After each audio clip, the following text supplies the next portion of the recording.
O mundo está cada vez mais dinâmico. A tecnologia avança numa velocidade exponencial. O que era relevante ontem pode não existir amanhã. Diante deste cenário, o profissional precisa se adaptar e estar preparado com novas competências para lidar com questões práticas que gerem resultados efetivos.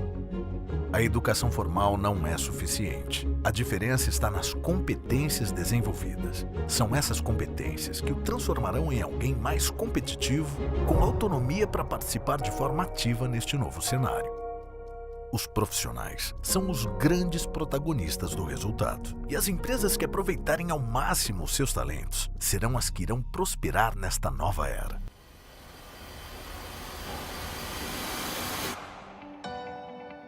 A Falcone, consultoria com mais de 30 anos de atuação, apresenta FIRST, Falcone Road of Skills and Talents.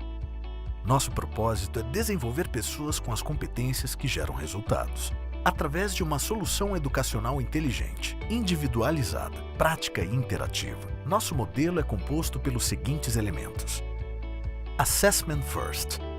Utilizando inteligência artificial, identificamos as oportunidades de desenvolvimento de cada indivíduo ou de toda a empresa. Trilhas de aprendizado individualizadas. Módulos de conteúdo diferentes são sugeridos para cada participante, fazendo com que cada um desenvolva a competência certa durante o programa.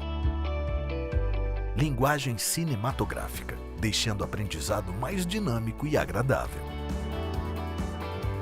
Aprendizado por projetos. Em uma metodologia ativa, o participante aplica todos os conceitos do programa em diferentes estudos de caso e projetos reais. E para que o aprendizado se incorpore dentro da rotina do profissional, diferentes recursos de engajamento estão disponíveis, como podcasts, white papers interativos, app mobile, sessões de feedback e discussões de projeto. FIRST Interactive. Um ambiente de troca com os mais diversos profissionais, facilitando o aprendizado e proporcionando um networking exclusivo. E um novo Assessment First ao final do programa, proporcionando foco para o próximo caminho a ser trilhado num mundo de lifelong learning, onde manter-se atualizado é fundamental. Além da possibilidade de obter a certificação com a marca FIRST Falcone. FIRST, Falcone Road of Skills and Talents, a solução de desenvolvimento de competências que entrega uma experiência de alto valor para o indivíduo, empresa e para a sociedade.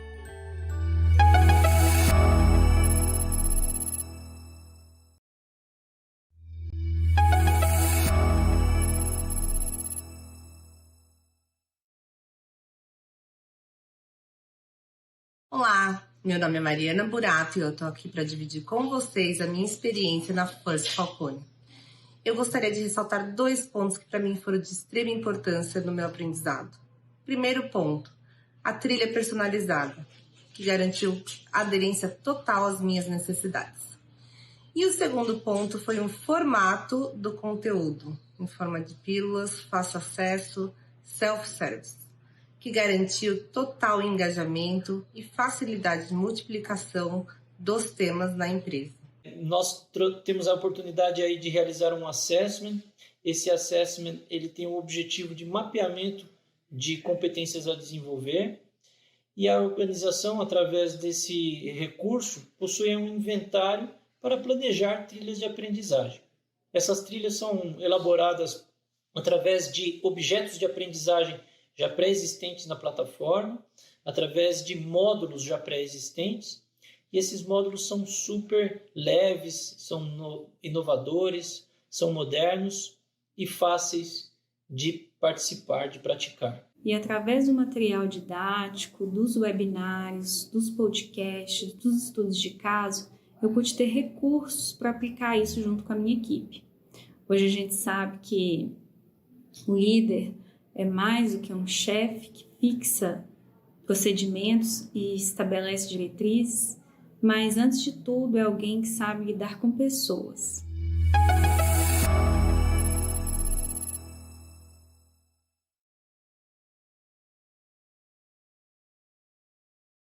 nosso webinar Times Virtuais, Diversidade e Colaboração, líderes que criam engajamento e pertencimento.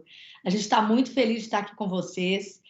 Hoje o nosso foco é responder, debater um pouco mais sobre as perguntas e sobre os temas que vocês estão aí conversando nos fóruns, né? Praticando e falando sobre os resultados, né? Durante aí, acho que quase 2 semanas.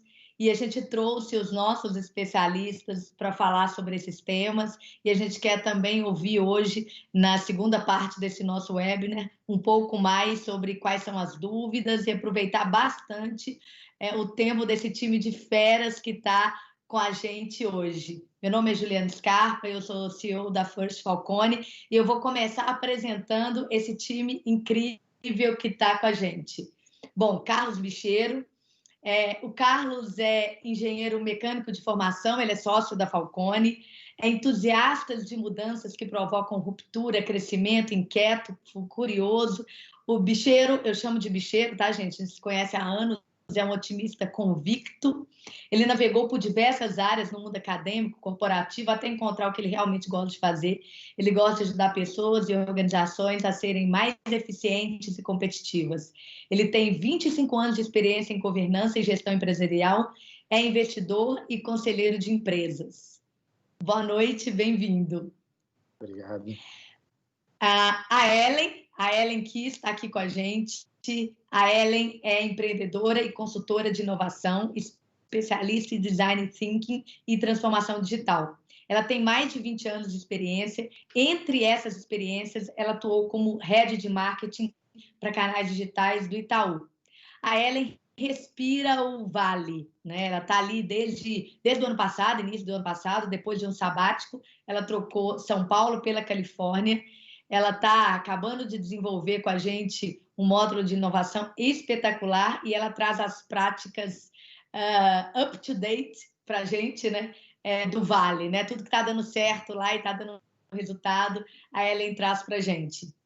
A Raquel Azevedo, ela é a mineira mais carioca que existe. Então, para falar da Raquel, eu vou falar que ela é tia da Elô e do Guga. A Raquel adora a natureza, é encantada com as possibilidades que as pessoas possuem, né, que cada um tem de transformar a sociedade, o mundo que a gente vive. Ela acredita no potencial das pessoas e eu sou testemunha disso. Não só acredita, mas incentiva e cria as possibilidades. Lidar com diversidade, acho que tem feito muito bem e tem afeito maior, né? Eu acho que esse é um tema que já tem algum tempo que ela domina e nos ajuda muito a desenvolver. Ela é graduada em administração, especialista em gestão estratégica de RH e MBA em finanças. A Raquel é sócia da Falcone, tem mais de 20 anos de experiência e a gente está junto, eu acho que é quase uns 20 anos mesmo. Bem-vinda, Raquel. Boa noite. Bom, boa noite. Roberta, agora eu vou apresentar a Roberta Bicalho. A Roberta é Senior Advisor e Head de Soluções de Gestão de Pessoas da Falcone.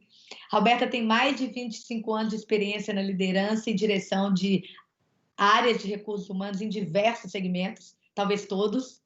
Possui experiência em todos os subsistemas de gente de gestão, e aí, citando alguns exemplos: desenvolvimento organizacional, gestão do clima e cultura organizacional, gestão da mudança, entre outros.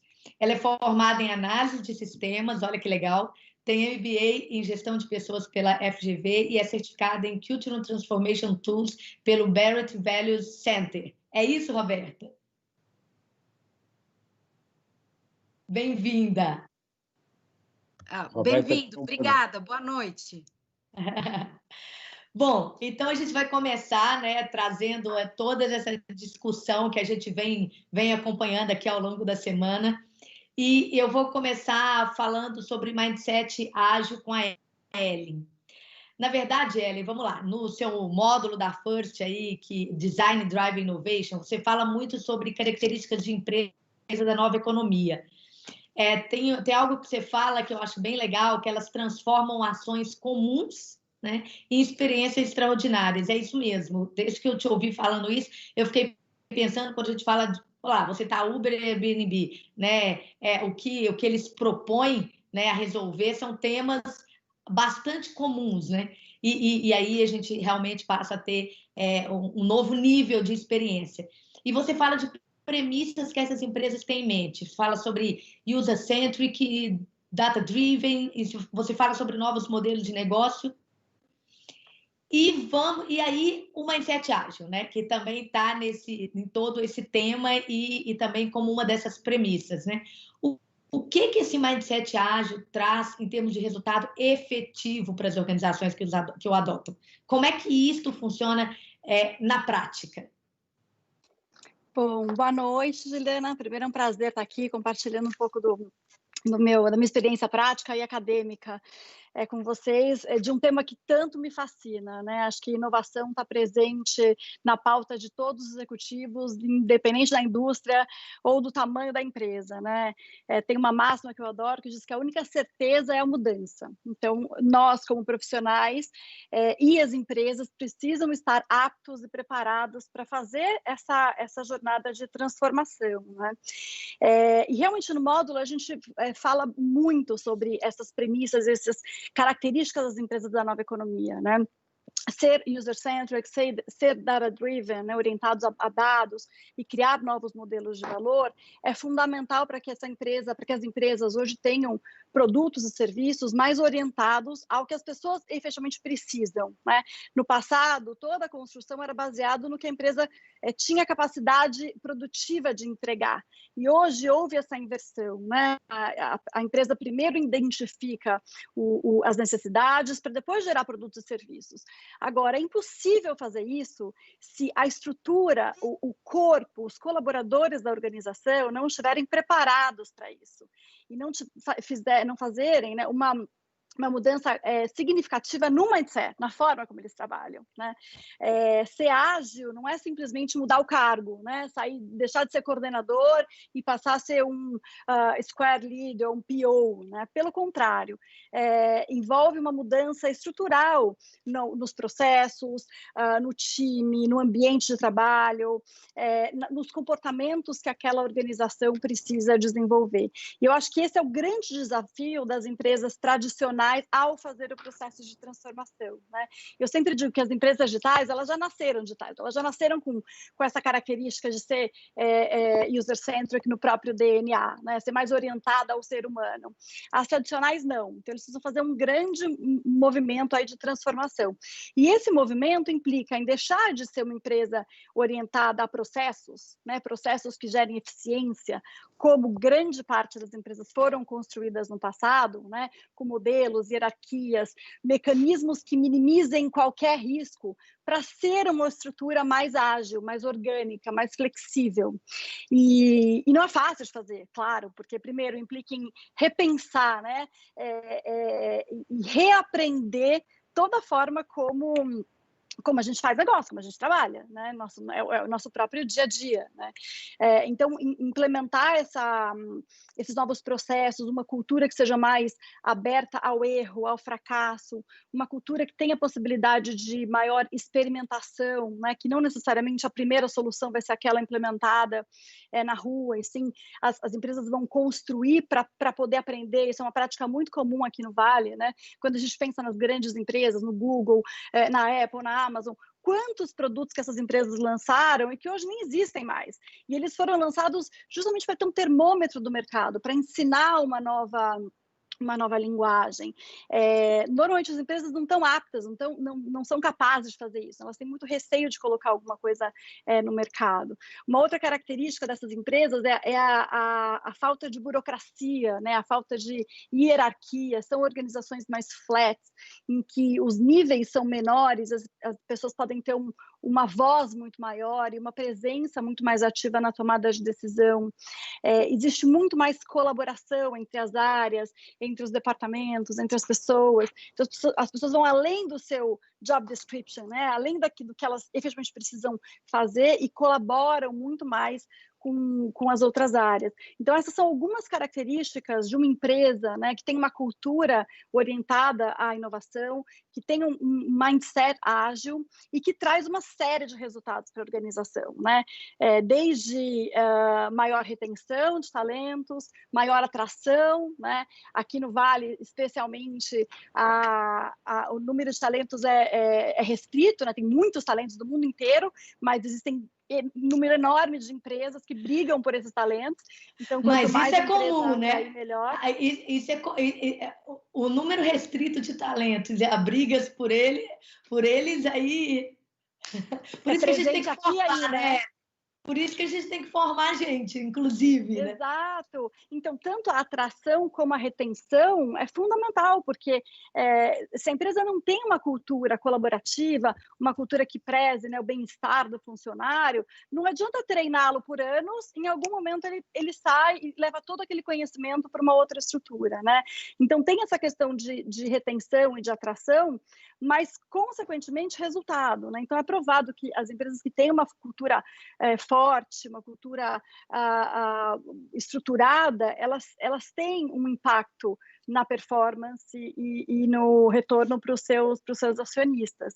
Então, passou-se aquele tempo em que a gente dizia que ter uma cultura é algo importante, só na parte de marketing ou de recursos humanos. Né? Pelo contrário, hoje está provado que investir em uma cultura orientada à inovação vai sim trazer resultados efetivos na performance da empresa.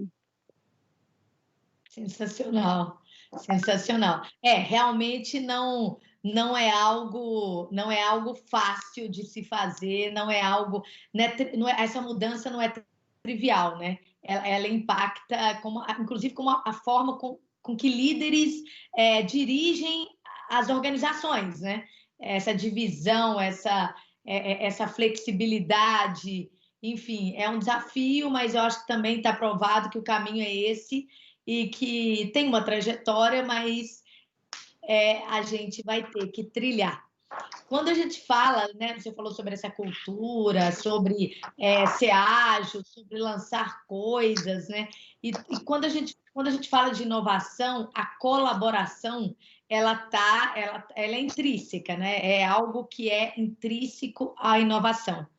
A gente tem estudado bastante sobre isso, a gente lançou um módulo ensinando, porque colaborar tem método, né? Como fazer isso, né? E nesse módulo, a gente apresenta os 3 P's da colaboração. Problema, pessoas e processos. A gente fala da importância de se escolher o problema correto, acho que tem um pouco a ver com o que você está dizendo, né? De olhar, um pouco a ver não, tem tudo a ver com olhar lá fora, entender o que a gente precisa, qual é o problema, qual é a oportunidade, o que a empresa tem que oferecer, né? Porque a gente tem que responder ao problema correto para, de fato, agregar valor à organização. Sobre os processos, a gente tem técnica de como fazer e a gente apresenta isso. E quando a gente fala de pessoa, eu acho que a gente entra num tema que a Raquel, ela é assim, apaixonada e eu acho que ela é apaixonada porque ela conhece o resultado disso. A gente reforça muito a importância da diversidade de ideias, né? E a gente entende e fala lá e explica lá nas aulas, enfim, nos objetos de aprendizagem que a gente traz, qual é o impacto de perspectivas diferentes para solucionar problemas, né? Então, ainda mais num mundo complexo, num mundo ágil, né? Onde tudo acontece muito rápido e as soluções não são triviais. Então, as diferentes perspectivas, ela ajuda imensamente. Tem um outro módulo nosso, que é a inovação customer-centric, que a gente fala da importância de criar squads. E na hora que a gente fala de squad, a gente fala de novo de time multidisciplinar, né? Para resolver problema. Então, tendo em vista todo esse contexto, Raquel, como é que você vê a relevância e o impacto da diversidade de pensamento para resultado do negócio, para que aconteça isso que a Ellen trouxe, né? E como que a gente pode trazer esse tema como um diferencial diferencial competitivo para a organização? Bom, eu acho que o diferencial competitivo, daqui a pouquinho, ele é sobrevivência, né? Eu nem sei se vale trazer como diferencial competitivo ou como sobrevivência, mas aí você também me ajuda a falar sobre isso. Ju, boa noite. Obrigada pelo convite. É sempre muito bom estar com você e também Bicheiro e Roberta, que eu convivo há tanto tempo, e Ellen, que eu conheci recentemente também. Obrigada, é um prazer poder estar aqui e trocar um pouquinho de ideias. Ô Ju, toda vez que eu penso e trabalho e a gente discute diversidade, eu acho que tem um ponto de partida, independente de qualquer coisa, que é o certo a se fazer. Né? Assim, a gente não tem como excluir da nossa convivência, sociedade, organizações, pessoas que fazem parte dela. Então, assim, tem um ponto que é o respeito que a gente tem que ter com qualquer pessoa, né, seja pelas suas características individuais, e considerar isso no nosso dia a dia, porque isso, por si só, já faz parte. Se respeito e ser o certo a se fazer não for suficiente, né, como um argumento, né, já que não é suficiente para alguém... Sensacional! A se fazer e ter respeito, a gente pode considerar concretamente o resultado que isso tem nas organizações. Felizmente, hoje, a gente já tem diversas pesquisas e estudos que comprovam que ambientes e organizações mais diversos e inclusivos trazem resultado melhor. E por que a gente afirma, né, e endereça isso de maneira tão assertiva? Porque a gente consegue ter, num ambiente de trabalho, decisões mais certas, decisões mais assertivas. E por que a gente tem decisões mais assertivas? Porque a gente tem uma pluralidade de visões acerca de um problema. Então, se a gente pensar que a gente está num ambiente onde todos são iguais, tem o mesmo modelo de pensamento, a mesma trajetória de vida, as mesmas experiências e as mesmas vivências, a gente tem um único olhar, um único viés para essa decisão que vai ser tomada. Né? Então, eu estou cego por diversas facetas que eu simplesmente não estou enxergando e deixa de fazer parte do meu contexto de discussão e de análise de problema que eu estou fazendo. A partir do ponto que eu trago para a discussão e efetivamente eu considero essas perspectivas, experiências... Importante colocação. E histórias, eu tenho uma visão muito mais abrangente, muito mais rica, uma troca de experiências efetiva para construir algo diferente. Então, assim, se a argumentação do que é o certo não funciona, efetivamente a gente tem que considerar outros mercados consumidores, outras experiências de vidas, outros públicos que vão consumir o que a gente está fazendo, decisões que vão ser tomadas e que impactam no nosso negócio. Quando a Ellen estava falando em relação à inovação, diversos estudos também já comprovam que ambientes mais diversos estimulam as pessoas a se arriscarem e a quererem inovar. Eu até trouxe uma pesquisa aqui que fala exatamente sobre isso, que ambientes mais diversos, né, comparado com ambientes que não são diversos, 76% dos funcionários estão mais dispostos a inovar, a sair fora da caixa, a trazer pensamentos e ideias diferentes, do que se eu estou num ambiente que é absolutamente igual, isso cai para 55%.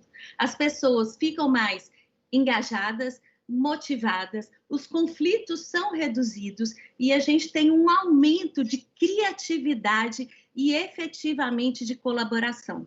Então, quando a Ellen foi falando de todo o aspecto da inovação, que hoje a gente vive e precisa cada vez mais viver, não tem como fazer isso se a gente não tiver em um ambiente diverso. A gente teve, há cerca de 2 semanas atrás, uma discussão interna na Falcone, do encontro que fizemos, onde a gente ouviu de um grande executivo falando assim, não, a diversidade e a inclusão é um caminho sem volta. E é mesmo, é um caminho sem volta e não tem como a gente tirar isso dessa discussão. Cada vez mais a gente precisa ter uma presença ativa para a gente alcançar essa inovação e ser, de fato, disruptivo. A gente não vai ser se a gente não tiver essa consideração. E o ponto também, Ju, e que eu acredito fortemente, é que se não fizermos algo de maneira concreta e assertiva, a gente não vai viver mudanças que a gente quer viver. né, assim, de maneira orgânica, a gente não vai estar aqui para assistir isso. Se a gente for O que você olhar... está falando assim, é muito sério, porque se isso fosse orgânico, já teria acontecido, né? É um pouco isso que você está dizendo. Então, não é. Então, vamos entender isso, né? Temos que fazer alguma coisa. Não é orgânico. E quem está nas organizações, né, os líderes, e aí o papel do líder que é essencial, e o papel de quem está na área de gente também, porque são as pessoas que estão na área de gente e a Roberta sabe disso muito mais do que eu, mas daqui criam os instrumentos de recrutamento, de desenvolvimento, de seleção e de progressão na carreira. Então, a gente precisa permitir que essa pluralidade de visões façam parte da nossa vida, porque, de fato, ela já existe e a gente não pode excluir isso de maneira que a gente tenha essa vivência e usufrua disso que a gente tanto fala, que a gente quer viver num ambiente inovador. Tem que ser genuíno, né, Raquel? Que é uma das questões que a gente percebe, né? É muito uma questão de tendência, mas pouco uma questão de genuinidade, se existe essa palavra, mas uma questão de ser genuíno, de fato, os líderes da empresa e o RH da empresa acreditar que isso vai trazer benefícios para as pessoas e, consequentemente, benefícios para a organização, para a sociedade. A gente vê muito ainda, de forma muito incipiente, fazendo por uma questão até de posicionamento de marca e assim por diante, né? Porque também não adianta não criar, de fato, um ambiente que permita essa diversidade, né? Porque você contrata, você fala, você põe foto de diversidade, você publica diversidade, mas e no dia a dia, né? A cultura organizacional e os líderes precisam permitir a diversidade na prática, além de fazer as ações de fato para ter a diversidade dentro de casa. Eu queria complementar a sua fala. Muito boa. Posso só complementar uma outra questão, Excelente. Roberto e Raquel? Eu acho que concordo 100% com o que vocês trouxeram, e acho que permitir que a diversidade exista e que essas pessoas possam crescer dentro da organização, né? Porque tem essa outra questão também. Eu vejo muitas empresas que têm políticas de diversidade na atração, mas essas pessoas ficam restritas ali a um local, né? Exatamente. E não tem espaço por uma série de bairros que a organização tem, né? É cultura, totalmente. Comendo a estratégia da diversidade. Exato. Para nossa sorte, os jovens de hoje estão muito mais atentos a isso do que gerações passadas. Perfeito, né? perfeito. E, concretamente, empresas mais diversas são fatores muito fortes de atração de grandes talentos. E retenção. E quando o jovem vem para a empresa e vê que aquilo só está escrito na parede, né, como a Ellen comentou da cultura da antigamente, né, os valores escritos, ele vai embora. Porque o jovem de hoje também não tem muito apego, né? Então, ele quer sentir que ele está fazendo papel de transformação e ele traz isso. Então, de fato, a gente precisa ver isso de maneira concreta. Acabei de receber uma pesquisa hoje que mostra que passou na frente o fator cultura, a questão do walk the talk da cultura, da coerência organizacional, passou na frente, agora é o requisito número 1 da escolha dos jovens para trabalhar nas empresas. Então, ou seja, de fato, não é só ter um propósito dito, é praticar esse propósito, né? E já passou na frente dos outros itens. Então, isso demonstra na prática e com fatos e dados o que você comentou. Exato. É isso.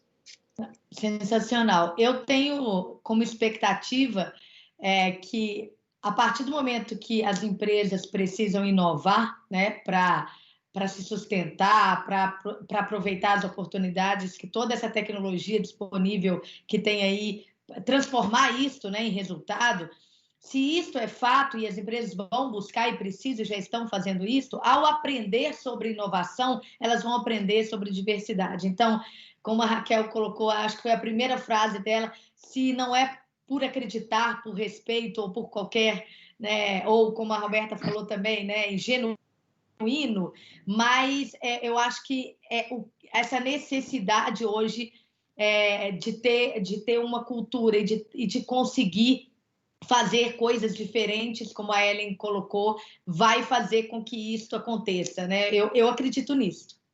É um mecanismo que vai ajudar, né? Ju, vai acontecer de um jeito ou de outro. Isso. Exatamente. As empresas precisam se preparar e estar à frente disso. O à frente já é meio para trás hoje, né? Esse à frente já é meio do lado. Você ficar meio Eu parado... não sei o que é à frente hoje. Não tem Ju, opção. não tem. E, na verdade, eu acho assim que o ponto de partida da escolha hoje, infelizmente, né, assim, acho que importa menos. O importante é a gente fazer, né? Assim, precisamos fazer e precisamos mudar, né? Porque organicamente não vai funcionar. Então, seja por um motivo, seja por outro, tudo bem, vamos só mudar a realidade que a gente vive. Né? E que bom que a gente tem pesquisas que comprovam isso, né? Vamos ser mais produtivos, vamos ser mais eficientes, vamos ser mais inovador, vamos ser disruptivos, vamos encorajar as pessoas a participarem. Tá tudo certo sendo assim, né? Perfeito. Sensacional. Sensacional. Bom, Bicheiro, olha só, você fez para a gente aí, desenvolveu com a gente e também em parceria com a Roberta, o módulo Construindo Cultura. Você é o galã lá do módulo, enfim, desenvolveu tudo isso aí com contribuição da Roberta. E você explora aspectos relacionados aí a comportamento ético, a alinhamento de valores e a construção da cultura em si. A gente está falando um pouquinho sobre tudo isso aqui, né? E agora, né, dentro do nosso programa People Leaders, os participantes estão explorando aí os cases da Amazon, da Disney, que apresenta uma cultura forte, bem conectada a tudo isso aí que a Ellen citou, né, voltada à inovação, e é muito frisado a importância de ter propósito claro, né? Essas empresas têm propósitos claros e que atraem grandes profissionais do mercado, né, para perto.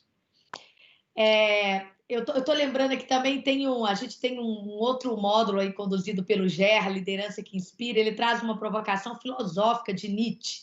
Ele fala o seguinte: Nietzsche fala que quem tem um porquê consegue enfrentar todos os comos. Sensacional, né? Acho sensacional isso.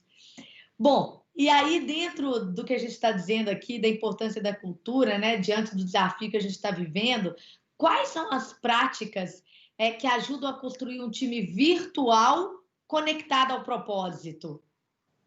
Como é que a gente faz isso? Bem, boa noite a todos, boa noite, Ju, boa noite, Raquel, Ellen, prazer te conhecer agora, e Roberta, né? Eu estava ouvindo vocês falando, né? Eu estava aqui me segurando, porque senão nós vamos bagunçar o coreto, né? Mas bagunça não, pode falar. Ju falou que a gente podia falar. Podia, né? Podia, né? Então, tá bom. Falou, então, pode interromper. Então eu vou me permitir, Ju, se você me permitir, eu vou fazer um ajuste na tua pergunta, tá? Em vez de falar qual ou quais, né, as práticas para construir um time virtual, neste momento virtual, conectado ao propósito, eu vou mudar um pouquinho no sentido de como, acho que o grande desafio não é esse. O grande desafio é como é que nós construímos, seja hoje ou não, como é que nós construímos um time de alta performance, né? Um time de alta performance que tenha colaboração, que tenha mudança rápida de mindset, que tenha, como a Ellen colocou, que tenha propósito claro, enfim, um time que realmente faça a diferença. E aí, seja nesse momento que nós fomos aí empurrados por essa crise do corona, ou seja, fora dela, eu acho que isso, e a Ellen colocou muito bem na experiência que ela está tendo no Vale do Silício, né, que esse passa a ser o grande desafio das organizações, né? E eu diria que eu colocaria 6 elementos, se eu pudesse colocar, né, 6 elementos para construir esse caminho. O primeiro elemento, sem dúvida nenhuma, é o propósito, né?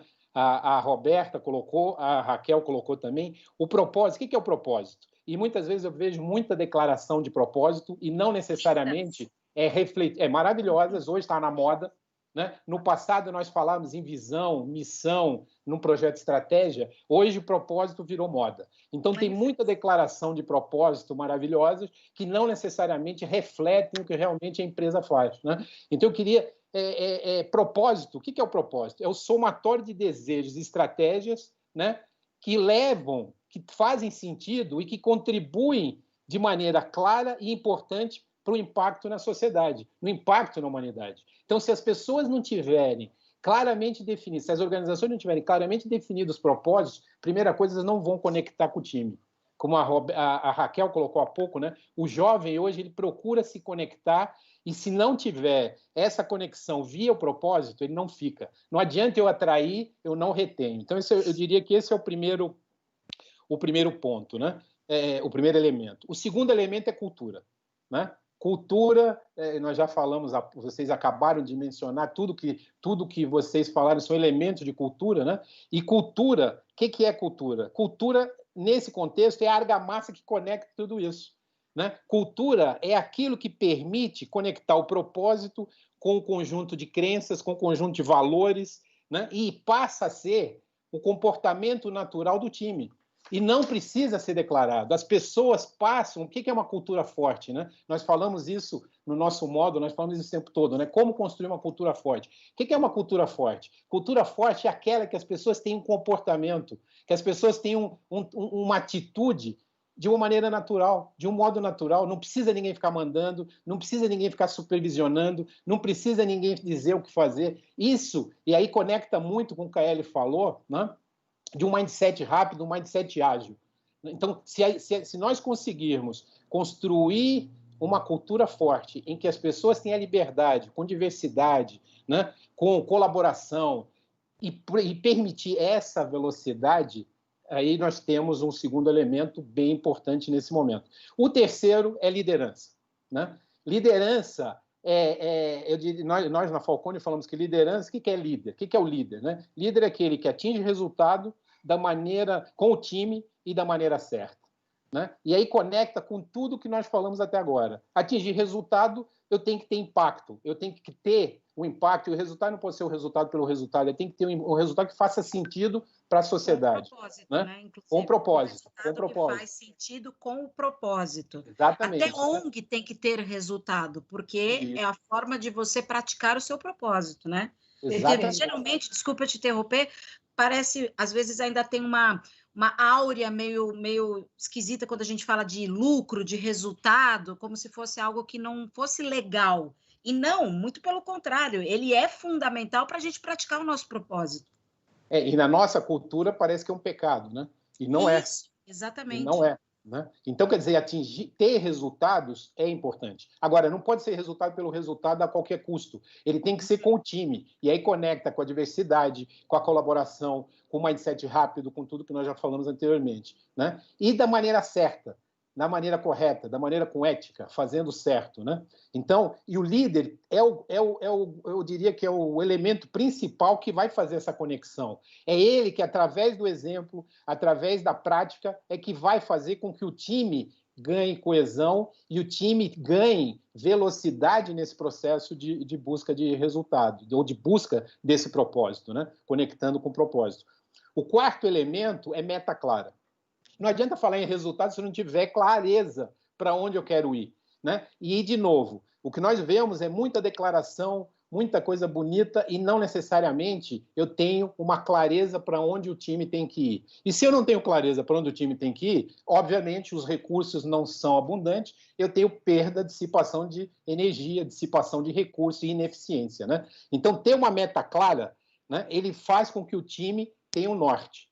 Né? E tem uma visão clara do que atingir e o que esse resultado atingido conecta com o propósito, né? Conecta com aquilo que é importante. E aí vem de novo o líder, né? Com a importância de ter uma boa comunicação nesse sentido.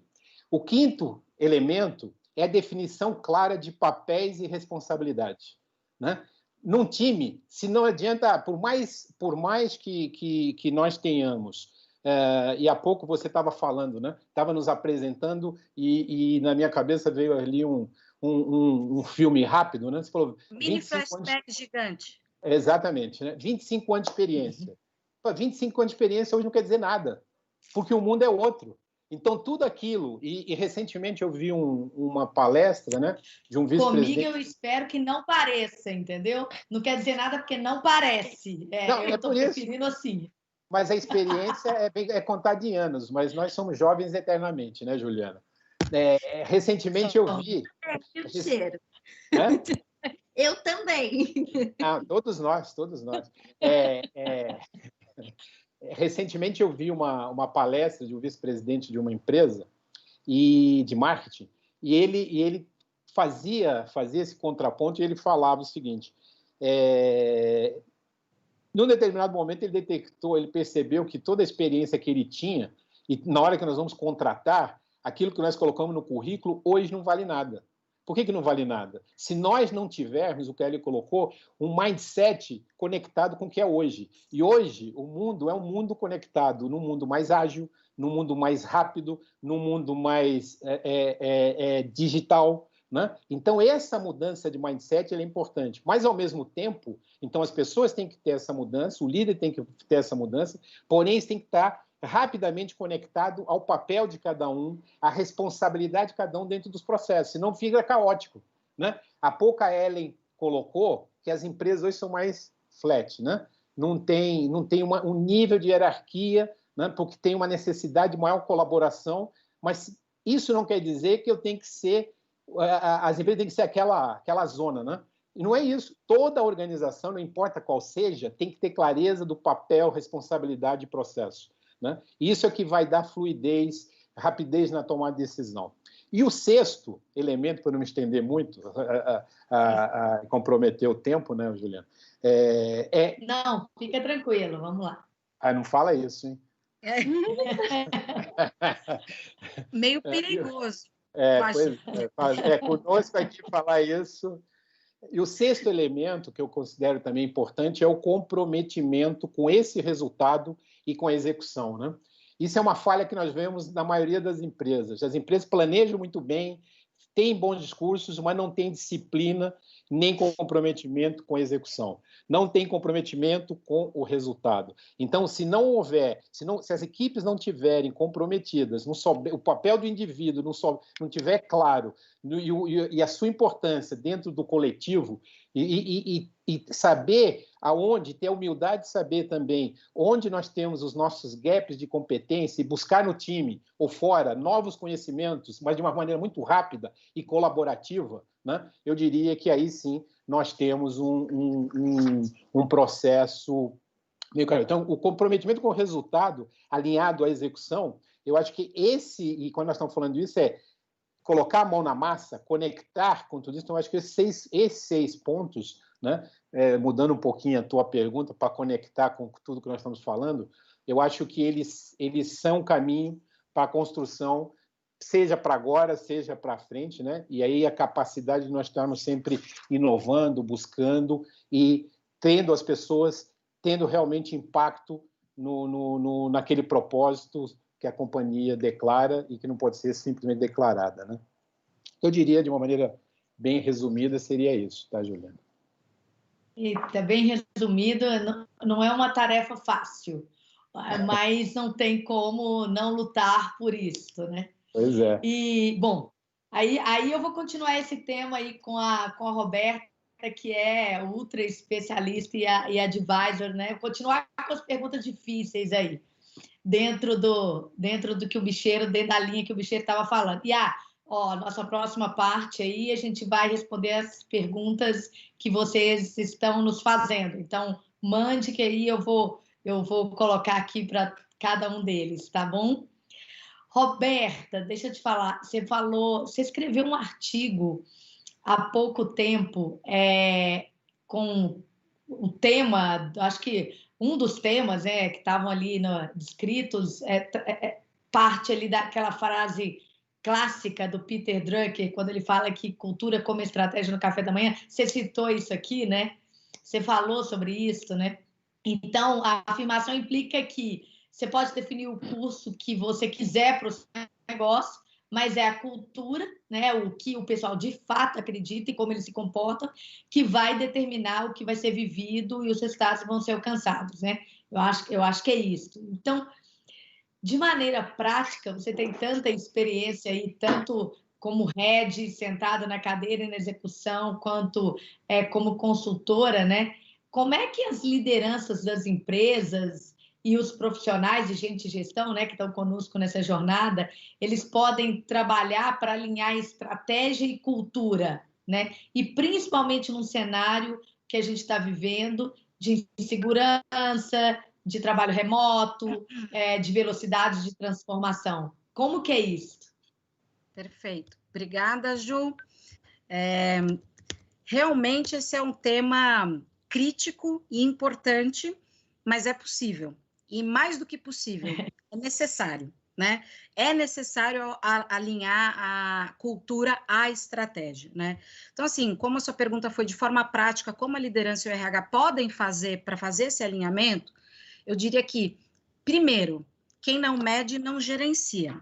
Então, se a gente não medir a nossa cultura atual, eu não consigo gerenciá-la. É o primeiro ponto. Então, inicialmente, é preciso fazer um diagnóstico da sua cultura. Você precisa tirar uma fotografia e olhar sem julgamento, dentro do possível, porque vão ter pedaços da foto que vão ser muito bonitos. Você vai ter orgulho. E vai ter pedaços da foto que você vai olhar e falar, puxa, isso aqui não é tão legal assim. Então, primeiro, tem que fazer um diagnóstico, é o primeiro passo. Se você não sabe qual é o problema, como você vai resolvê-lo, né? E tem técnicas para isso. Você precisa transformar esse problema que é abstrato em concreto, né? Que é justamente medir a cultura organizacional. Uma vez feito isso, você precisa olhar para a tua estratégia e a tua fotografia da cultura e falar assim, o que dessa fotografia está alinhado, ou seja, o que daqui, se eu continuar praticando, vai me ajudar a alcançar a estratégia, o que é neutro e o que é detrator, o que não é favorável ou até oposto ao alcance da minha estratégia. E aí você desenha a estratégia, a sua cultura necessária. Então, ou seja, não é a cultura desejada. Eu gosto de falar que é a cultura necessária para alcançar a sua estratégia. E se aquela cultura que você precisa para alcançar a sua estratégia, vocês não tiverem condições de praticar, sabe o que tem que fazer? Revisitar a estratégia. Até você conseguir desenhar a cultura que vai alcançar a tua estratégia e que, de fato, vocês acreditem que vocês tenham condições de praticar. Desse jeito, você vai ter a sua lacuna cultural, basicamente. Então, ou seja, é a minha cultura atual e a cultura que eu preciso para alcançar a estratégia. E aí você consegue fazer uma priorização. Não dá para trabalhar tudo ao mesmo tempo agora. Então, você prioriza. E eu chamo de priorizar aquilo que é do or die, né? À luz da estratégia. Então, ou seja, o que é que se eu não mexer daqui, vai matar minha estratégia? Ou seja, o que daqui, desse diagnóstico, eu preciso mexer de qualquer jeito, porque senão eu não vou conseguir alcançar minha estratégia. E aí você monta um plano de ação. Esse plano de ação, ele precisa ser potente. Não dá para mudar a cultura só com ações de comunicação, ou treinamento, ou sensibilização. O plano precisa ser potente. O que é ser potente? É um plano que trabalha comportamento, trabalha ritual, trabalha sistemas, trabalha símbolos. E quem que faz tudo isso que eu falei para vocês? Os líderes, orquestrado pelo RH. Não existe nenhuma dessas etapas, até pode existir, mas não vai ser efetivo, tá? Precisa ter um envolvimento genuíno do RH e genuíno da liderança, e em especial do líder ou da líder número 1 da organização, em querer conhecer a sua cultura, querer trabalhar a sua cultura para ter uma transformação e uma evolução cultural. Como nós falamos, o mundo ele está mudando exponencialmente. A Ellen falou, a única certeza que a gente tem é que tudo vai continuar mudando. E a cultura também. Então, hoje, né, lembra há um tempinho atrás, não vou falar muito, porque senão entrega a minha idade, mas a gente fazia visão de 10 anos. Lembra, Bicheiro? E o Bicheiro não lembra porque ele não era dessa época, ele estava no trainee ainda, ele era trainee. Eu comecei agora. Começou agora. Mas hoje, ninguém mais faz visão de 10 anos. É a mesma coisa da cultura. Você precisa olhar para o que está acontecendo no mundo e conectar com o que está acontecendo dentro da tua empresa. A cultura, ela precisa estar conectada com as necessidades do mundo, com as necessidades dos seus clientes, com as necessidades dos seus colaboradores, e é uma forma de você, de fato, conseguir se diferenciar, né? E a liderança, repito, é o papel crucial, é condição sine qua non participar desse processo de cabo a rabo e, principalmente, depois que a gente tiver o plano de ação, é executar o plano de ação. E aí, é que a porca torce o rabo.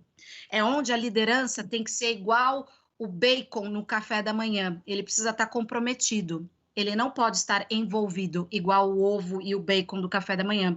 Porque, na maioria das vezes, onde peca, e aí é dica para o pessoal do RH, na hora que vai executar o plano de ação, entrega na mão do grupo de trabalho, entrega na mão do RH. E aí não vai funcionar, porque a mudança é de cima para baixo. Ou seja, não dá para lavar a escada de baixo para cima. Cultura é assim. Então, o plano de ação mais potente possível é a mudança de comportamento dos líderes. É o líder estimular e reconhecer a mudança de comportamento na sua equipe, começando por ele. É a liderança pelo exemplo. Por isso que eu falo nos meus workshops, nos nossos workshops de cultura, olha, líderes, vocês precisam pensar muito bem na cultura que vocês estão definindo aí, que é a cultura que vocês querem e a cultura que vocês precisam.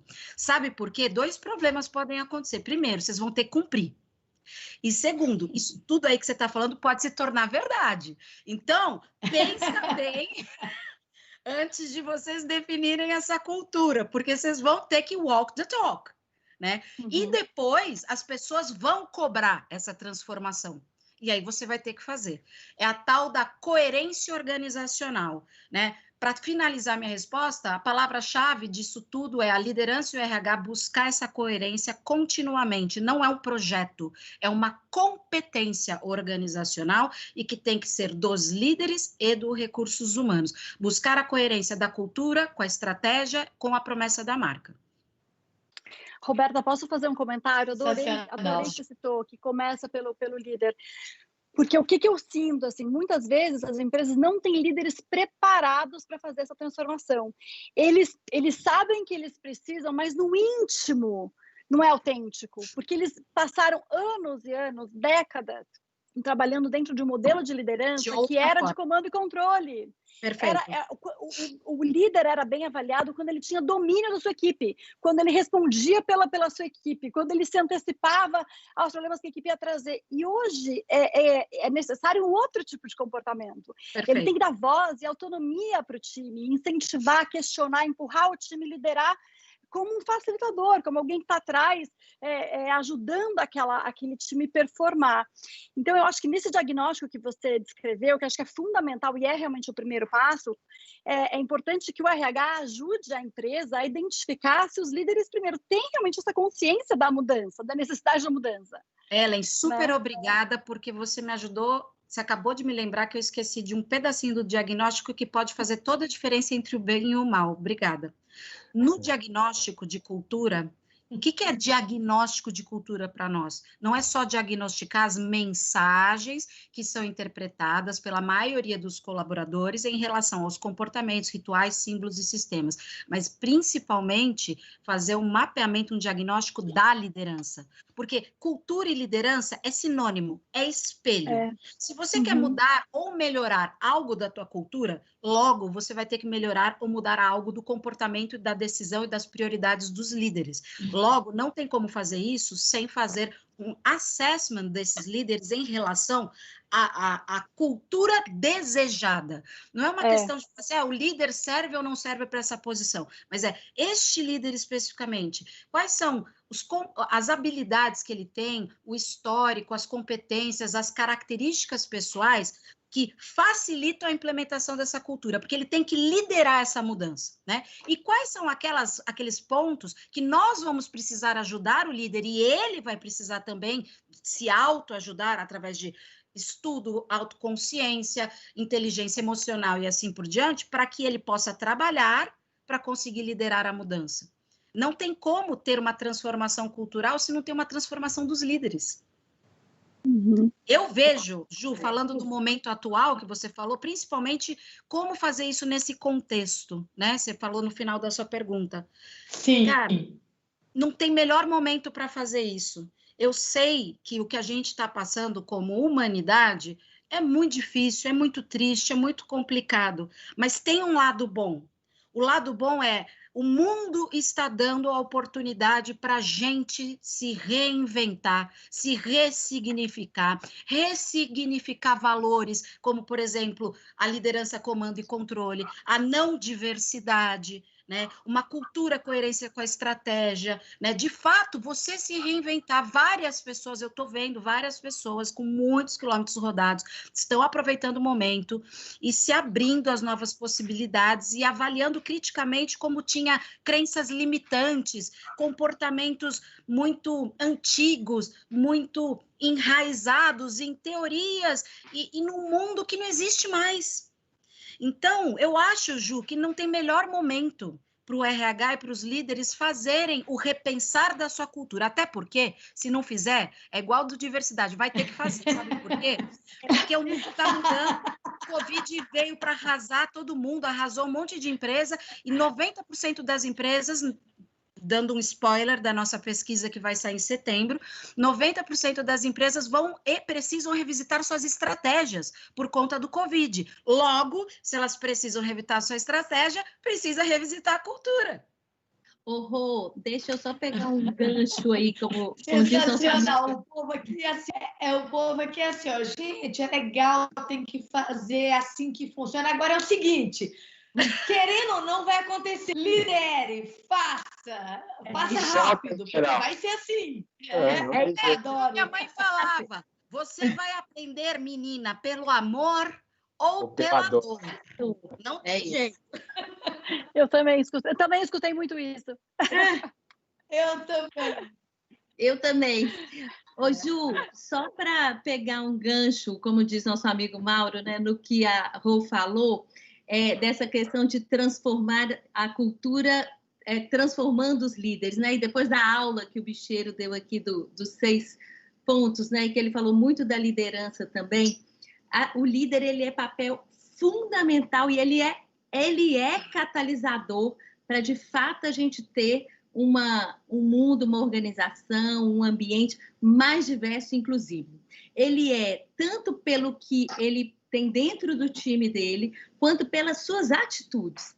Então, assim, no que dá alternativa de, seja por convicção, né, ou por crença, seja porque tem que fazer, tem um processo que é de educação e dar visibilidade. E tudo aquilo que o Bicheiro falou dos 6 passos, eu fui registrando aqui, 100% se aplica como uma luva se a gente quiser fazer um ambiente efetivamente mais diverso e inclusivo, porque eu tenho associação com propósito, eu tenho uma cultura que permita a inovação, que a Ellen falou, que permita eu ser disruptivo, que eu permita trabalhar diferente nesse mundo que está mudando sempre, que é a única certeza que a gente tem. É o papel do líder de puxar isso, e sim, a gente tem que ter meta clara para isso também, porque senão a gente não muda o nosso cenário se a gente não tiver meta clara. Então, sim, a gente tem que colocar meta, claro que coerente, mas também para a gente ter um ambiente assim. E claramente definir papéis e responsabilidades. Diversidade não se terceiriza, não se delega, é responsabilidade individual e fortemente da liderança para ela fazer isso acontecer. E aí é o comprometimento com a execução e com o resultado, porque tem que ter consequência. A partir do momento que a gente se compromete com aquilo, então vai em todos os pontos, Bicheiro. Vou começar a usar agora este seu caminho para também implantar os meus programas de diversidade e inclusão. Ótimo, todo mundo aprendendo. Sensacional. Não, a resposta da Roberta imediatamente levava a Ellen, está aqui no meu vídeo, no sentido horário, Raquel e Bicheiro, né? Então, traziam pontos aí relacionados a tudo aquilo que a gente está falando. Muito legal, muito bom. Bom, eu vou começar, eu estou aqui olhando as perguntas e tem chegando um monte de coisa, eu vou começar aqui com a pergunta para a Ellen. Ronan Moreira Caetano. E o que fazer quando estamos em um ambiente engessado e tradicional, pouco aceito a mudanças? Eu escuto muito essa pergunta, Renan. E para mim é o seguinte, não tem desculpa para não fazer, sabia? De verdade. Eu falava isso muito para o meu time. O sistema não é favorável, hackeie o sistema. Utilize a cultura para transformar a cultura. Então, encontre pequenos espaços dentro da sua brecha, dentro da autonomia que você tem, para provar que sim, que é possível fazer diferente, que é possível criar projetos alternativos, que é possível trazer mais diversidade. Então, até acho que no módulo eu exploro isso, né? Como criar uma cultura orientada ao usuário. Começa falando com seus amigos e sua família a respeito daquele produto. É uma coisa tão simples quanto isso, sabe? Buscar, a partir da sua prática, dentro da autonomia que você tem, incorporar todos esses elementos que a gente também discutiu aqui, né? Não é esperar o seu gestor ou a própria organização determinar ali uma diretriz, porque isso pode realmente levar tempo, né? E eu sou da seguinte opinião: eu acho que eu gosto muito de pensar grande, mas fazer pequeno, sabe? E eu acho que quando você faz uma iniciativa, mesmo que seja muito pontual, que tenha uma presença muito insignificante dentro da organização, aquilo mostra o seu valor e aquela visão, aquela característica começa a crescer e ganhar cada vez mais relevância e vai existir um momento de disseminação, sabe? E eu vivi isso na prática, liderando meu time dentro do Itaú, né? Uma série de iniciativas que nós não éramos permitidos ou não éramos autorizados a fazer, a gente ia e fazia. Hacker de sistema. Hackeia o sistema. Tem uma máxima da inovação design thinking que diz o seguinte: peça desculpas, não peça permissão. Eu adoro isso, sabe? Adorei. Faça, depois você pede desculpa, fala não sabia. Mas, assim, se você acreditar naquilo, se aquilo for de encontro ao que a empresa, ao que a sua área precisa, cara, faz. Não, e o que você está falando me trouxe... Daqui a pouco eu acho que eu tenho números para te passar. Talvez eu até tenha, não tenho agora, para te passar sobre o que você está falando. A gente, dentro da nossa metodologia da FIRST, né? Então, todo mundo que está atuando com a gente, aprendendo, ela tem que resolver um problema. Cada módulo, a pessoa tem que resolver um problema. Ela tem que elaborar um plano tático e realizar esse plano. E a gente fala o tempo inteiro, se olhar no nosso site, é um problema da autonomia do indivíduo, é um projeto para o indivíduo executar, né? E a gente está tendo impactos enormes nas empresas com esses planos. E eu te ouvindo falar, eu vejo a explicação disso, né? Primeiro que esses líderes e talentos, ele tem uma autonomia para mudar alguma coisa. Então, seja aprendendo a resolver problemas, ou cultura, ou liderança, ou inovação, ou qualquer um dos nossos, e os projetos vão estar relacionados a esses novos conhecimentos, eles de fato podem mudar alguma coisa. E aí, imagine você, vários fazendo isso, né? E aí a gente tem empresas que a gente tem, pequenas empresas, a gente tem ali fundadores fazendo com a gente tem empresas com quase 200 líderes atuando com a gente, né? Então, imagina a força, então, se cada indivíduo naquele momento está fazendo alguma coisa nova, com conhecimento novo para mudar a realidade, né? Então, acho que o que você está falando explica um pouco o impacto que esses planos táticos estão gerando, né, nas organizações. Sem dúvida. É que a gente tende a achar que ele é tático, né? A gente tende a achar que a nossa autonomia não vai ter um impacto na estratégia macro da organização, mas tem, porque é exatamente isso que você falou, Ju. A partir do momento que cada um fizer o que estiver dentro do seu alcance, a cultura ela é transformada. E eu sou professora há muitos anos e eu recebia sempre esse feedback, né?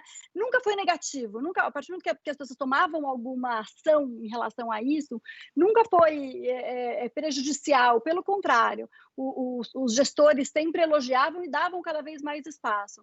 Eu queria só fazer um outro comentário, tem uma analogia que eu gosto muito, muito também em relação à inovação, que diz que a inovação ela é quase como um vírus, né? Um vírus do bem dentro da organização, que ele se aloca e é natural que a organização gere alguns anticorpos, porque ela está muito acostumada a desenvolver os seus processos, suas estruturas dentro daquele mesmo formato, né? É fazer mais do mesmo.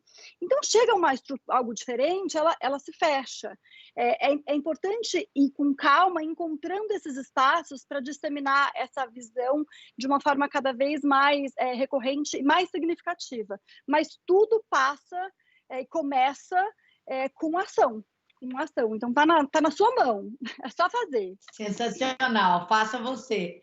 Ótimo. Para o bicheiro, Andrea Angotti, eu não sei se eu estou pronunciando certo. Gostaria que falasse mais sobre essa questão de atingir resultados a qualquer custo, a qualquer preço. Profissionais estão adoecendo com líderes pouco sensíveis a essa questão. Boa pergunta, Andréia, excelente, obrigado pela pergunta, nos dá oportunidade de bater numa tecla que nós estamos batendo desde o início, né? Eu acho que a primeira coisa de fundo nessa pergunta está no papel do líder, aí não acho que é líder. O líder que leva a equipe a adoecer não é líder, ele é chefe, né? O líder é aquele que se preocupa com o time, é aquele que orienta o time, é aquele que desenvolve o time, é aquele que como a Ellen falou, acho que foi a Ellen que colocou há pouco, né? Ele fica na retaguarda, né? Puxando o time, e o chefe é aquele que só está preocupado com o resultado a qualquer custo. E lembra há pouco quando eu falei que líder é aquele que atinge o resultado com o time da maneira certa, né? Então, se o verdadeiro líder que entrega resultado com o time da maneira certa, ele se preocupa com as pessoas. Então, consequentemente, ele não terá esse efeito colateral das pessoas estarem adoecendo, né? Então, eu acho que aí tem uma mudança de mindset da liderança e daquilo que as empresas enxergam ou valorizam como liderança, né? Acho que foi a Roberta que colocou há pouco do papel do RH, né? Na escolha dos líderes e na ajuda de desenvolvimento desses líderes. Então, eu acho que passa por aí, tá ok? E acho que Oi. E essa questão que você falou também é uma questão geracional, né? Este líder, que é chefe, na verdade, também está com os dias contados. Tá. Né? Hoje, a nova geração não admite mais trabalhar num ambiente como esse, de comando e controle, porque essa nova geração valoriza outras coisas, como o equilíbrio entre qualidade de vida, respeito, porque isso passa por respeito, né? E o líder precisa aproveitar o momento e se reinventar, até para melhorar a si mesmo, né? Em primeiro lugar, como ser humano, né? E causar impacto positivo para o mundo, né? Para todos, né? Então, eu vejo que isso não tem alternativa também, tá com os dias contados. É a questão que a gente fala da segurança psicológica, ambientes de trabalho que não tenham uma segurança psicológica não estão com os dias contados. E isso é sinônimo do estilo de liderança. Ou seja, não dá para bater meta a qualquer custo. E aí vem o que exatamente. Aí vem o que a Ellen colocou há pouco, né? Para você mudar o sistema, você tem que começar a mudar a si mesmo. Então, exatamente. Senão, não existe mais espaço. Tolstói fala, todos querem mudar o mundo, mas ninguém quer mudar a si mesmo. É isso aí. Excelente. Bom, Raquel, para você, a diversidade contribui para o aprendizado coletivo? Essa pergunta a gente escolheu do fórum que está sendo discutida dentro da nossa plataforma e as pessoas estão falando bastante sobre essa questão. Então, quais as práticas que promovem um ambiente plural e de inclusão? E ainda, como a diversidade nas organizações contribui para o aprendizado coletivo? Nossa, que pergunta enorme! Então, muito bom. Quais são as práticas que promovem um ambiente plural e de inclusão? Não, tá ótimo. Foi uma brincadeira. Quem fez a pergunta, Ju? Isso é uma pergunta É Raquel, eu não tenho o sobrenome. É minha xará. Ah, tá bom. Muito bom. E falei da pergunta enorme, a pergunta é muito boa e muito complexa, né? Ela traz elementos da pluralidade, do aprendizado coletivo e como fazer isso tudo, né? Assim, e toda vez que a gente pensa em diversidade, as pessoas ficam assim, poxa, mas tem certeza que a gente vai discutir isso? Imagina, né? Aqui a gente não tem esse tipo de problema, a gente ouve isso todos os dias, né? Imagina, porque você acha mesmo, né, que a gente tem algum tipo aqui de problema com diversidade de gênero e você não tem uma mulher líder na companhia, né? Você imagina que, nossa, fulano é negro, não tem um negro na liderança e a gente conta na mão, né? Como se a gente quisesse justificar, né? Assim, existem as piadinhas infames, né? Que a gente conta na mão os amigos de estimação que representam as minorias. Isso é muito terrível, né? Então, o primeiro ponto é que tem, de fato, e isso é real, é um véu que não nos deixa enxergar aquilo que a gente tem posto e que é tão evidente, né? Assim, a gente fez um seminário uma vez, um auditório de 1.000 pessoas, e quando, à medida que a gente fazia perguntas de representação, as 1.000 pessoas ficaram em pé. Quer dizer, não tem representação, né? Assim, não tem representatividade.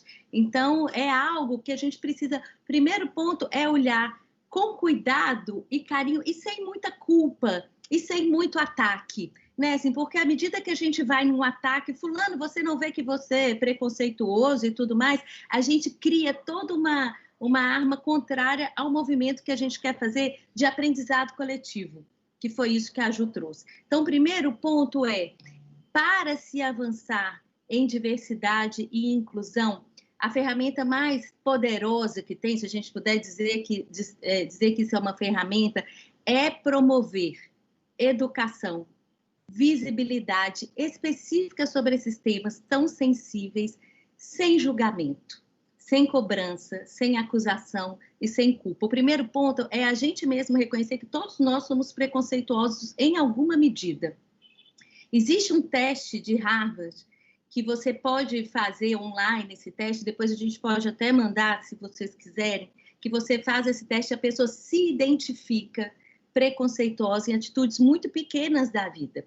Então, assim, o ponto é a gente aceitar que essa é uma realidade posta e ter disponibilidade para mudar isso. E a disponibilidade passa por a gente reconhecer na gente mesmo, né, e sem a acusação ou a culpa com a gente, com o outro, que isso faz parte e trazer para a consciência de que a gente precisa mudar. Então, a gente precisa ter a educação e a visibilidade do tema para a gente mudar o que está colocado aí, e aí sim a gente consegue ter esse aprendizado coletivo que tanto se espera, né? Assim, e o papel da liderança, ele é fundamental, porque a liderança é ela que promove e ela que traz para, no dia a dia, a gente ter uma mudança de comportamento e uma mudança em todas as ferramentas que a gente tem na organização e que podem, de fato, mudar uma realidade. Seja uma ferramenta, como a gente comentou anteriormente, desde o momento que eu faço um processo de recrutamento, até o momento que eu trabalho desenvolvimento,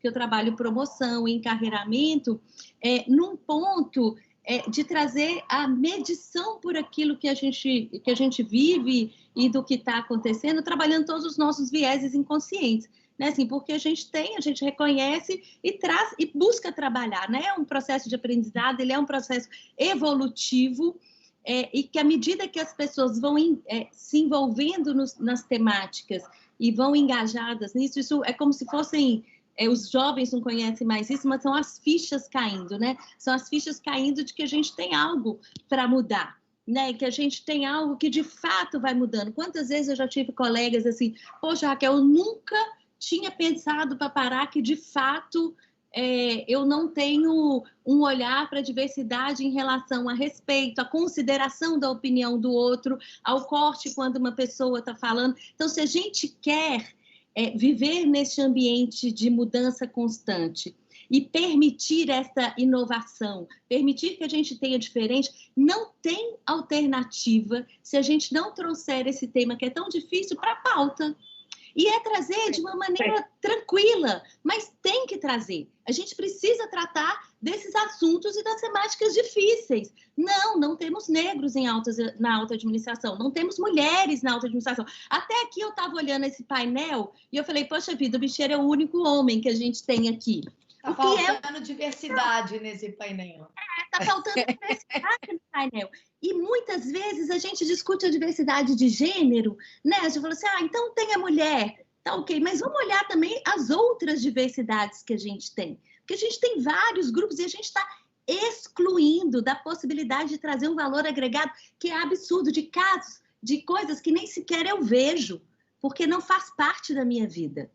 Não faz parte. Então, eu não cheguei no nível da dúvida, né, bicheiro? Como a gente diz, estou completamente na ignorância, porque não faz parte de mim. Olha o mundo que eu estou perdendo. Perfeito. Olha as possibilidades de inovação, de avanço que a gente perde. Então, assim, para a gente criar esse ambiente de aprendizado coletivo, de transformação real, precisamos discutir este tema. Precisamos trazer para a mesa e precisamos reconhecer as nossas deficiências, as nossas limitações, as nossas crenças enviesadas, os nossos vieses inconscientes que a gente acha que não tem. A gente acha que não tem. Poxa, imagina, não tenho isso. Mas a gente tem. Então, é meio que tirar esse véu, desnudar isso que está na nossa frente e colocar na frente, né? Colocar posto na mesa para a gente discutir, sem culpa, sem julgamento, sem acusação, mas com uma ação muito positiva. A diversidade a gente só consegue transformar se a gente tiver ações afirmativas e assertivas de mudança do cenário atual, de forma muito concreta, com fatos e dados. Vamos levantar o que a gente tem.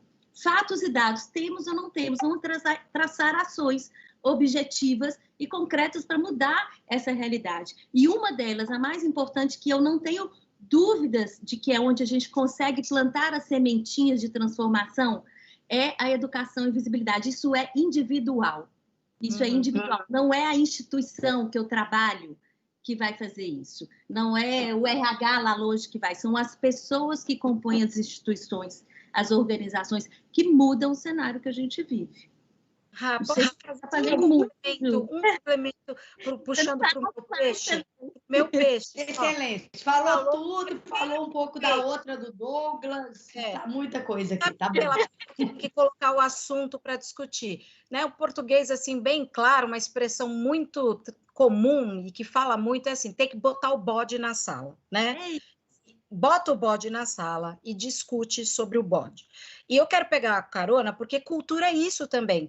Todo mundo sabe, todo mundo vê, mas ninguém discute.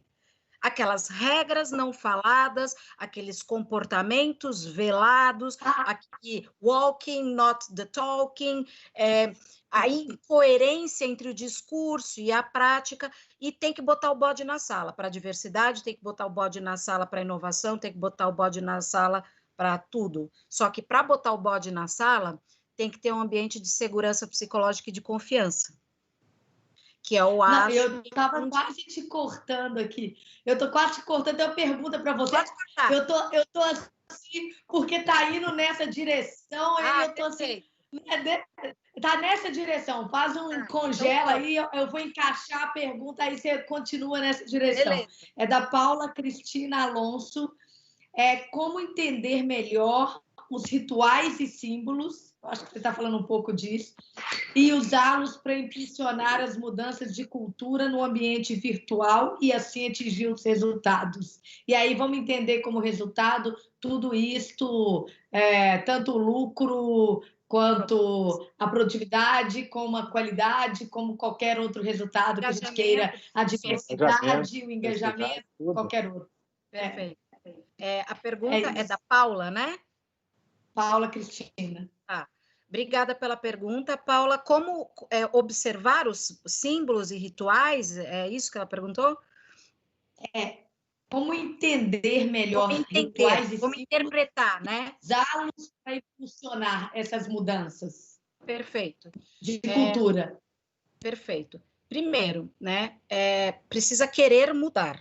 Né? E aí tem uma questão dos líderes, a questão da consciência que nós estamos falando, da importância de estar continuamente em transformação e em evolução. Então, o primeiro fator crucial é a consciência e o querer. Depois, a gente vai, através dos símbolos, dos rituais, dos processos e dos mecanismos, conseguir criar novos estímulos.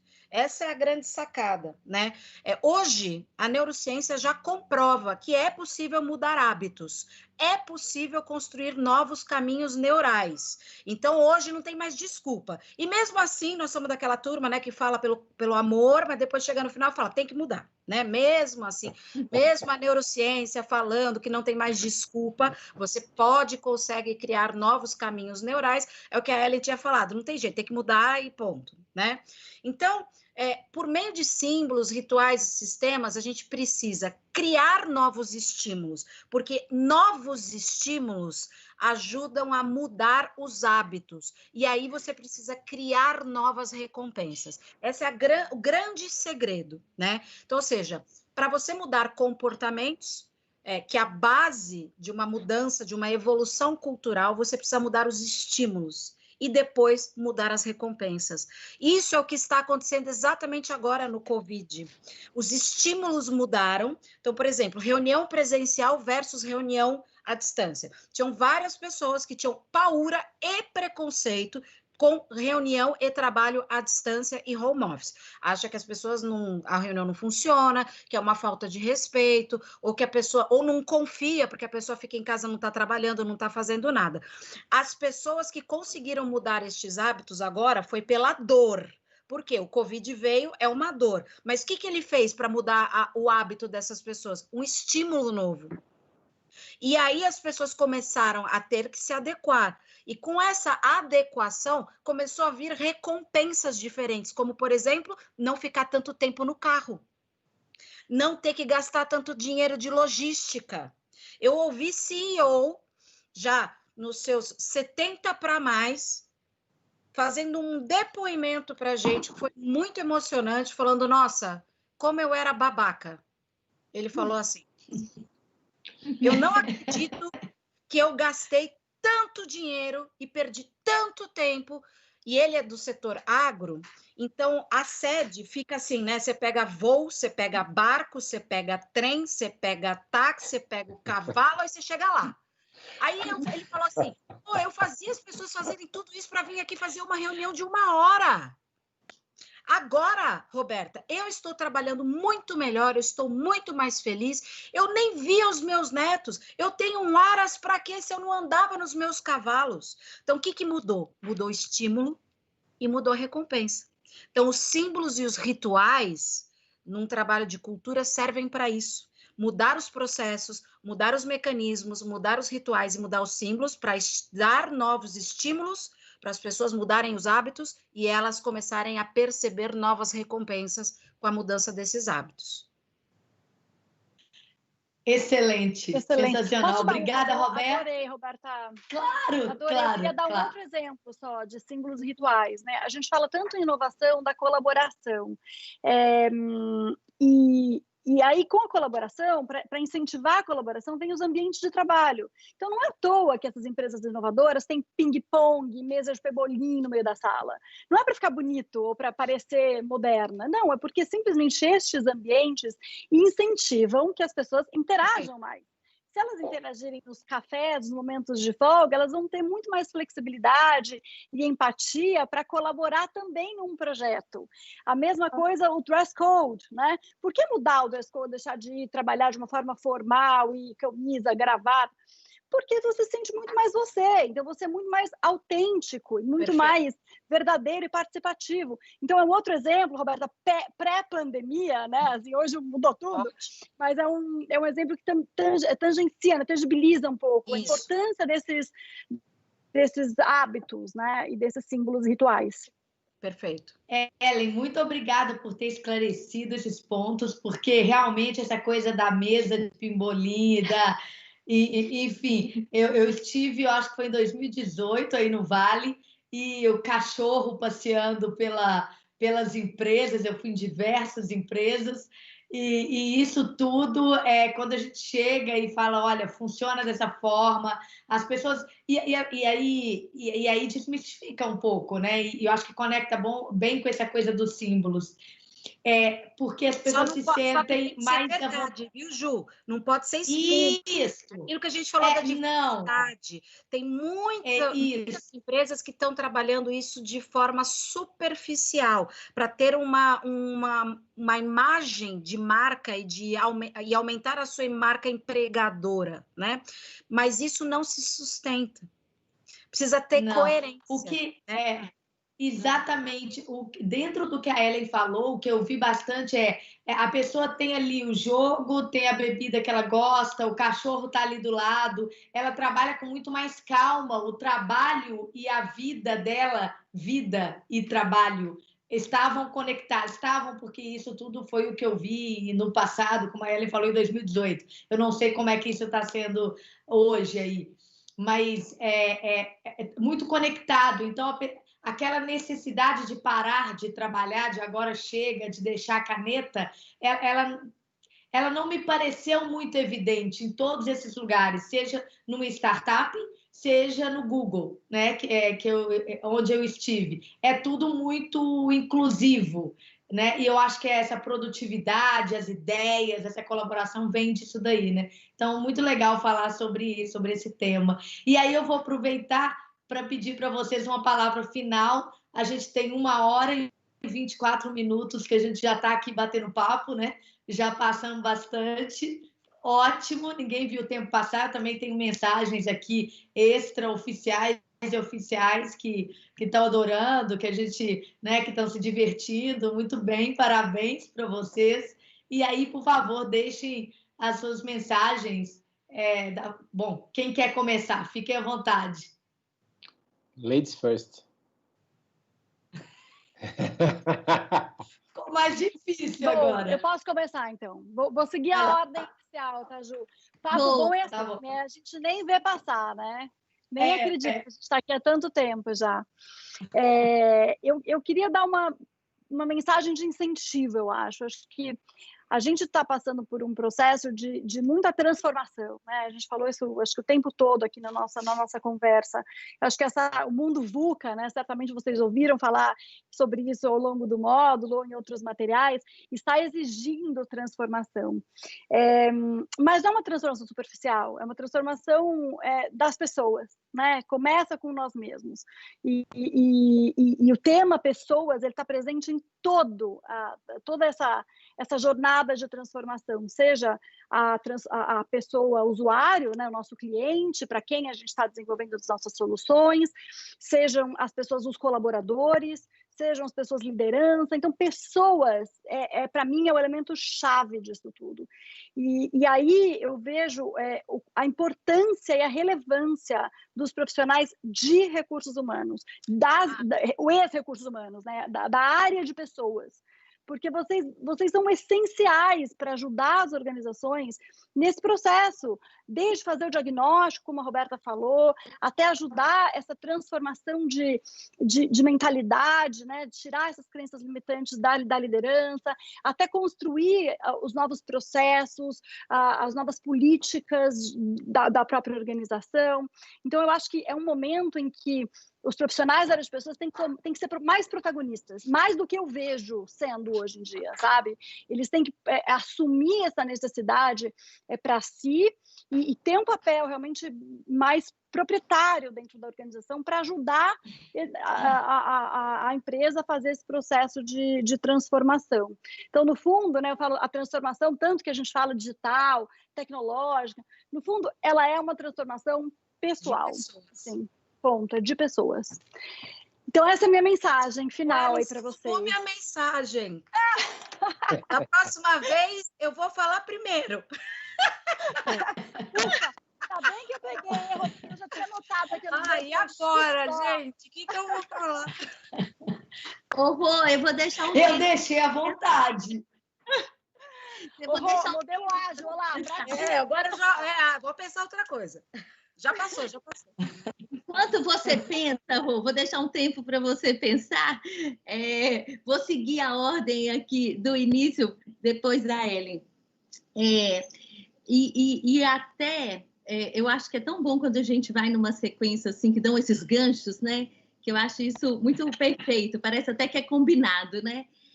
quando Ellen falou da questão das pessoas, e eu estava pensando assim, poxa, uma mensagem final para mim, né, quando eu penso na temática que eu trouxe mais para a discussão, que está relacionada à diversidade e inclusão, isso só faz sentido discutir porque a gente está discutindo pessoas, né? Assim, e para mim, o ponto da relevância do tema, ele é tamanho porque eu não tenho como excluir pessoas da vida. É simples assim.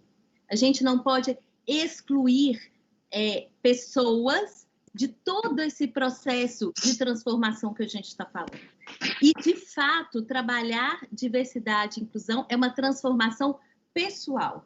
Então, assim, se eu puder, né, e deixando uma mensagem, eu acho que é o olhar muito cuidadoso, porque quando a gente fala de diversidade e inclusão, a gente está falando de respeito e de amor, né? Assim, que cada um possa ser aquilo que é.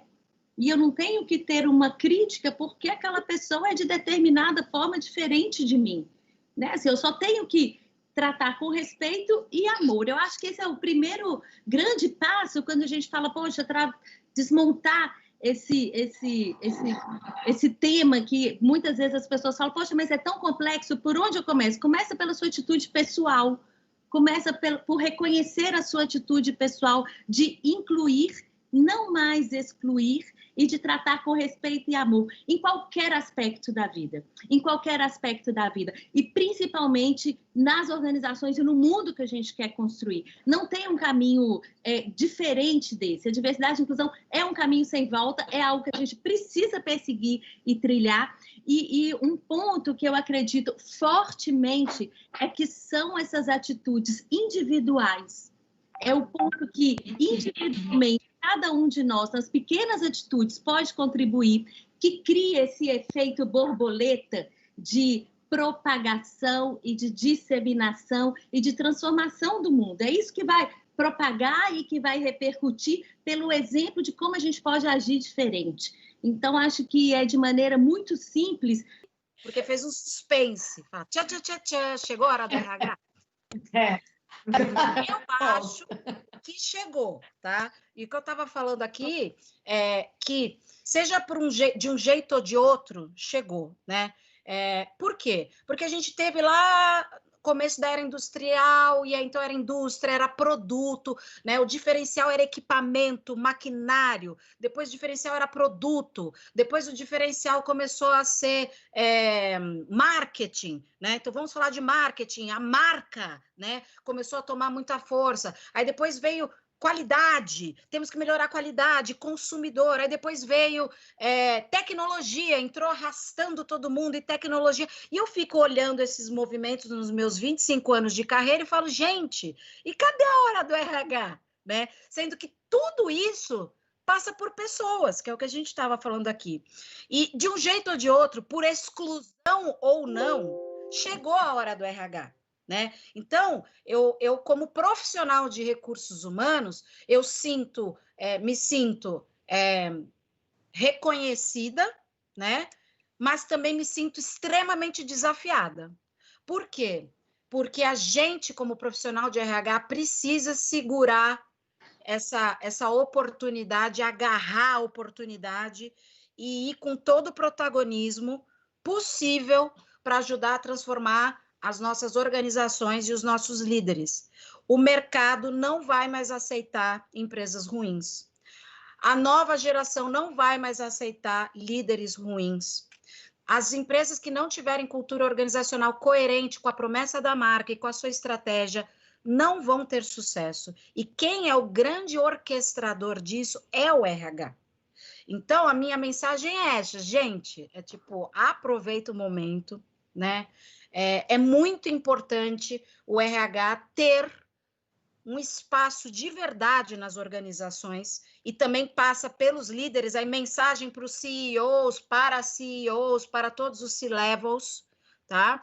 Precisa, de fato, dar espaço para os recursos humanos, botar a pauta de gestão de pessoas na agenda de vocês e no orçamento das empresas, né? Porque aí sim a gente vai conseguir fazer, de fato, essa transformação toda que a gente conversou aqui. Perfeito. E para encerrar, Bicheira. Não, então eu estava falando da questão da liderança, né? E dentro dessa perspectiva, nós trazendo para o momento atual, né, momento de crise, nós fomos empurrados involuntariamente para uma situação que traz muito aprendizado, né? Traz muito aprendizado por quê? Primeiro, nós descobrimos que nós não temos controle de nada. Esse é o primeiro ponto.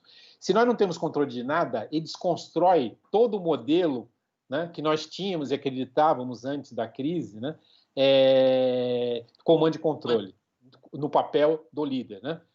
E passamos...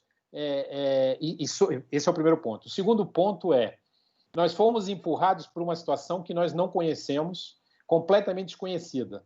Se nós estamos numa situação completamente desconhecida, necessitamos fazer o quê? Buscar novos conhecimentos, nós somos incentivados a nos ressignificar, né? Aí eu estava pegando o gancho no que a Roberta falou, daquele CEO que deu o depoimento, né? E com 75 anos, ele teve a oportunidade, ali eu vejo que é uma grande oportunidade, né? de ressignificar o seu papel como líder, né? E reconhecer o quanto ele errou até agora, não preservando a qualidade de vida, entre aspas, da sua equipe. Né?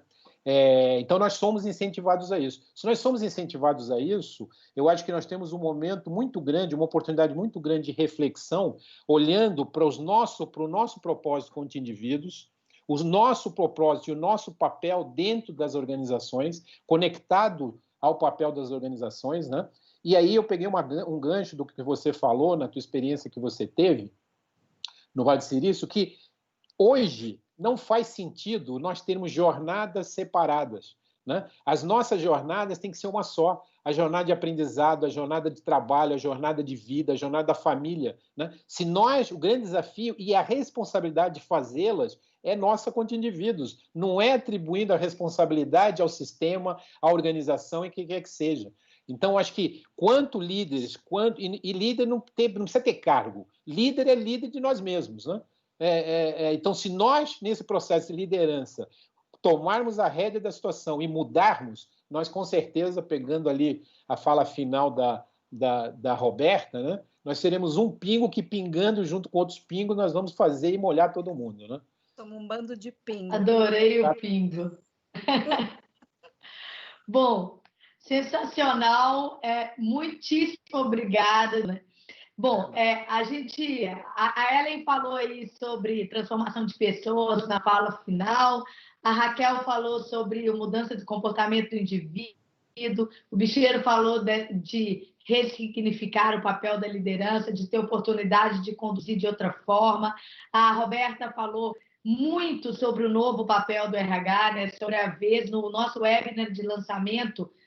Eu não me lembro, eu acho que foi o próprio Márcio Frois que falou, eu não lembro exatamente quem foi, eu acho que foi ele, que agora o papel do pessoal de gente e gestão de RH é ajudar os líderes e apoiar para fazer toda essa transformação, né, que o Ricardo Dias falou também, né, cada um falou um pouco, que esse é o homem, entre aspas, do CEO, né?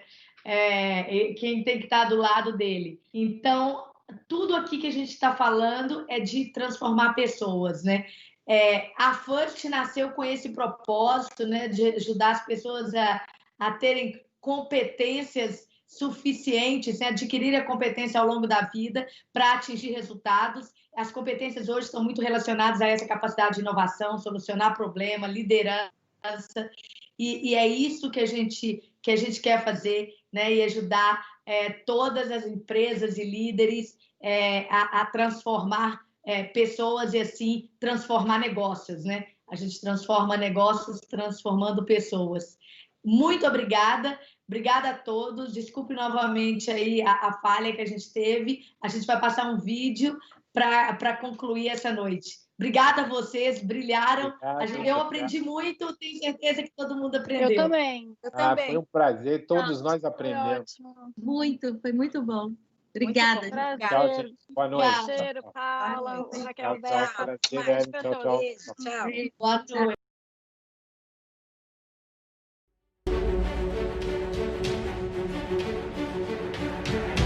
Ser first é ter coragem de estar à frente e abrir caminhos no desconhecido. É ousar, pensar diferente e ser um protagonista da mudança. Ser first é atingir a excelência. É se destacar pela maestria e elevar patamares. É mergulhar em si mesmo e trazer à tona todo o seu potencial. Ser first é ser protagonista de sua jornada, ir longe no seu caminho, realizar grandes feitos que reverberam e que assim transformam o futuro agora. Ser first é acreditar que se pode ser imaginado, pode ser criado. Nossa missão é estar ao seu lado, inspirando e te preparando para esta jornada de grandes transformações.